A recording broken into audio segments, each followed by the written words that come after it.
Hello friends, you are most welcome in our YouTube channel learn with SDM. Friends, आज passive voice में part 8 future tense पढ़ेंगे और future tense में part 1 और part 2 दोनों and कर देंगे आज हम। क्योंकि बिकॉज हमने अभी तो जो फ्यूचर टेंस पढ़े हैं तो उसके अकॉर्डिंग हमें बहुत सारा कुछ चीजें पता हो गई हैं, तो हमें ज्यादा डीपली पढ़ने की जरूरत नहीं है। उसके साथ में मैं एक्सरसाइज भी आपको कराऊंगा। ध्यान से देखिएगा।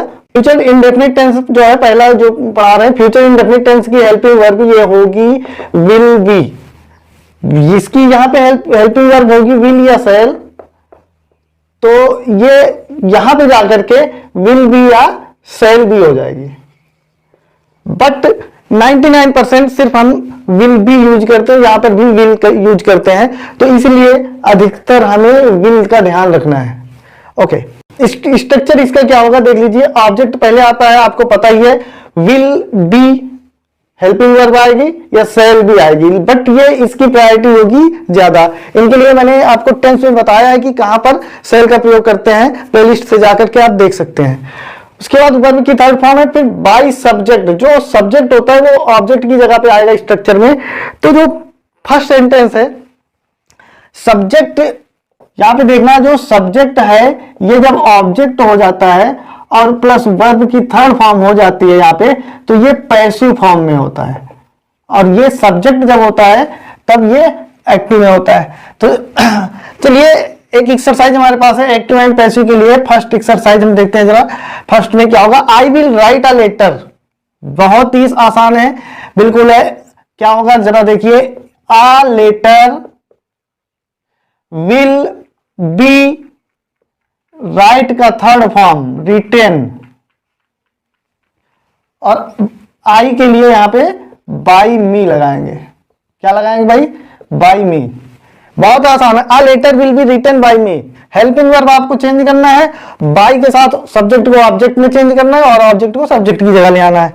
सेकेंड है he will cook the food. यहां पे द आ सकता है, he will cook the food. तो दूसरा देखिए, the food will be cooked by, he को ऑब्जेक्ट में लिखेंगे हिम होगा। वैसे ही थर्ड नंबर है, they will play football. Object क्या होगा? फुटबॉल, विल फिर बी प्लेड बाई, और दे का ऑब्जेक्टिव केस देम होगा। वैसे नेक्स्ट है विल सी मेक केक। यहां पे ये देखिए विल पहले आया, इसका मतलब प्रश्नवाचक है, तो विल पहले ही रखेंगे फोर्थ में। उसके बाद हेल्पिंग वर्ब विल आया, विल के बाद make cake, CAKE cake, be फिर आएगा। ये चीज आपको याद रखना है कि जब हेल्पिंग वर्ब दो पार्ट में होंगे, जैसे will be, shall be, will have, shall have been, has been, तो फिर निगेटिव में नॉट और इंटरोगेटिव में सब्जेक्ट या ऑब्जेक्ट जो है वो इनके बीच में रखेंगे। तो देखिए तो है विल बी आया, तो विल केक बी। उसके बाद मेक का थर्ड फॉर्म मेड, बाय, और सी का यहां पे हर हो गया, यहां क्वेश्चन मार्क जरूर लगाना है। फिफ्थ नंबर का देखिए जरा क्या होगा, he will not learn English. Negative आया है देखिए, तो ये भी निगेटिव याद रखना, ये विल और बी के बीच में ही लगेगा। जरा देखिए, इंग्लिश पहले आएगा, इंग्लिश विल नॉट बी। उसके बाद लर्न की थर्ड फॉर्म लर्न होगा, टी ऐड होगा, और बाय हिम निगेटिव आ गया। और नेक्स्ट है 6, will you clean the house every day. यहां पे देखना है विल पहले आया है, क्वेश्चन मार्क भी लगाया, क्वेश्चन मार्क है, सबसे पहले हम क्या लगाएंगे? विल लगाएंगे। उसके बाद द हाउस ऑब्जेक्ट हुआ, तो द हाउस यहां पे होगा, विल द हाउस बी। उसके बाद क्लीन्ड, यहां पे एवरी डे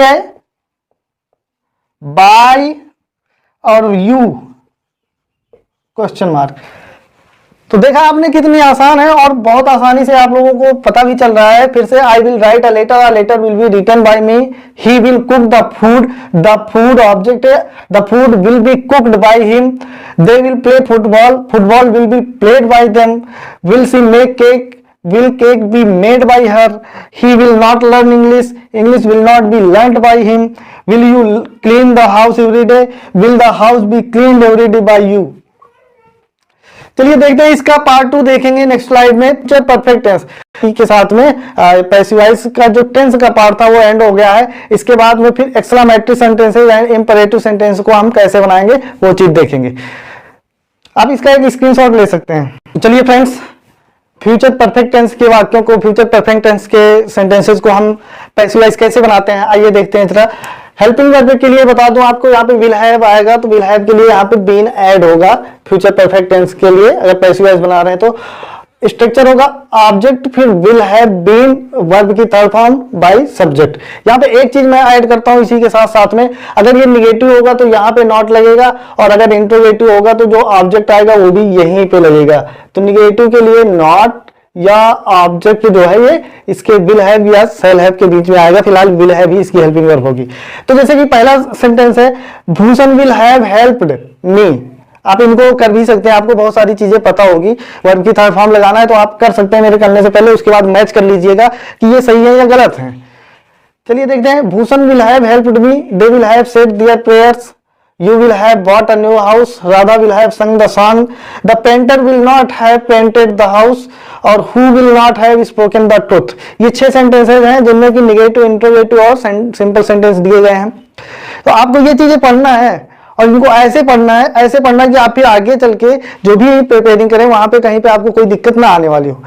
अगर यहां से पढ़ लेंगे तो फिर कोई दिक्कत नहीं आएगी, क्योंकि ये बेसिक आपका जब मजबूत होगा, बिल्कुल जब नींव मजबूत होगी तो उसके बाद फिर महल कितना भी बड़ा खड़ा करो, नींव मजबूत होनी चाहिए। महल कितना भी बड़ा खड़ा करोगे सारा जो है टिका रहेगा, लेकिन अगर नींव नहीं मजबूत तो महल ऊपर बना दोगे। आप जो है बेसिक नहीं जानते हैं और ऊपर ऊपर पढ़ लिया एग्जाम पर्पज से तो फिर वो जो है काम नहीं आएगा, क्योंकि वहीं पे वो ढह जाएगा।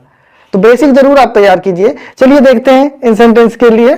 तो जैसा कि पहला है, पहला आप देख रहे हैं भूषण विल हैव हेल्प्ड मी, ये मी इधर आएगा तो ये क्या होगा आई, और उसके बाद विल, फिर ये हैव बीन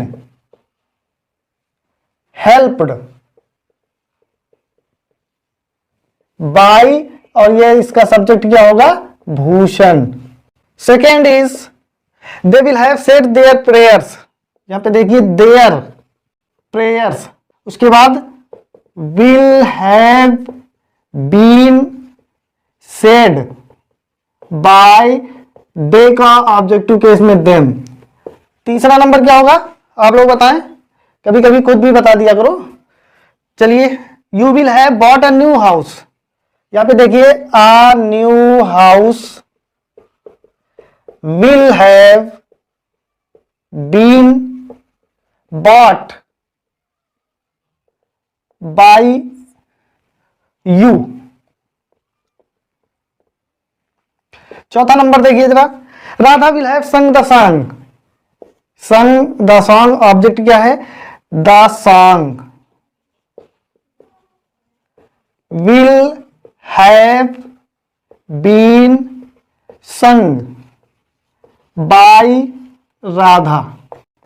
फिफ्थ नंबर देखिए क्या होगा, the painter will not have been painted the house, देखिए द हाउस ऑब्जेक्ट है, सबसे पहले आएगा निगेटिव सेंटेंस से ध्यान देना, तो द हाउस विल, यहां पे नॉट लगेगा बीच में, ये रहा नॉट, फिर इसके बाद have been painted by the painter. और 6 नंबर का आप देख लीजिएगा, who will not have spoken the truth, यहां पे हु आया है, हु के लिए पहले बाय हुम से शुरू करेंगे, किससे बाय हुम, उसके बाद द ट्रूथ ऑब्जेक्ट है द ट्रूथ, फिर आएगा विल हैव बीन स्पोकन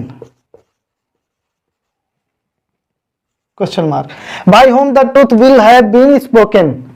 यहां पे यह है कि सच किसके द्वारा नहीं बोला जाता है, यहां पे यह है कि या सच कौन नहीं बोलता है, यहां पे किसके द्वारा सच नहीं बोला जाता है। फिर से एक बार रिवाइड कर लीजिए, object plus will have been plus verb की थर्ड फॉर्म बाई सब्जेक्ट आएगा। नेगेटिव के लिए यहाँ विल हैव के बीच में नॉट आएगा, जैसे कि आप यहाँ पे देख रहे हैं विल हैव के बीच में नॉट आया है। Bhushan will have helped me को सब्जेक्ट में ले जाएंगे, आई होगा। I will have been helped by Bhushan. Next है they will have said their prayers will have been said by them. वैसे you will have bought a new house, तो यहाँ पे देखिए a new house will have been bought by you. Next है Radha will have sung the song will have been sung by Radha. The painter will not have painted the house will not have been painted by the painter, negative है। और interrogative में who will not have spoken the truth, by whom the truth will not have, यहाँ पे negative है तो यहाँ पे not भी आएगा, विल के बाद यहाँ पे नॉट लगा देंगे, तो by whom the truth will not have been spoken. Friends, future tense के दोनों पार्ट इंडेफिनिट और कॉन्टिन्यूअस का पैसिव वॉइस आपने चेंज कर लिया है। नेक्स्ट में हम एक्सक्लेमेटरी एंड इंपेरेटिव सेंटेंस को हम पैसिव वॉइस में चेंज करेंगे, देखना जरूर। और इसके अलावा आप चैनल पे नए हैं तो चैनल को लाइक शेयर और सब्सक्राइब जरूर कीजिएगा, आपके लिए बहुत ही इंपॉर्टेंट टॉपिक है। आप चाहे स्टडी में हो, चाहे आप अभी एकेडमिक कर रहे हो 9, 10th, 11th, 12th, और उसके अलावा आप किसी भी एग्जाम के लिए तैयारी कर रहे हैं, ये बहुत ही इंपॉर्टेंट टॉपिक होने वाला है। और अगर चैनल पे बने रहिएगा, पूरी इंग्लिश हम आपको पढ़ाएंगे, पूरी इंग्लिश ग्रामर पढ़ाएंगे। Thank you so much.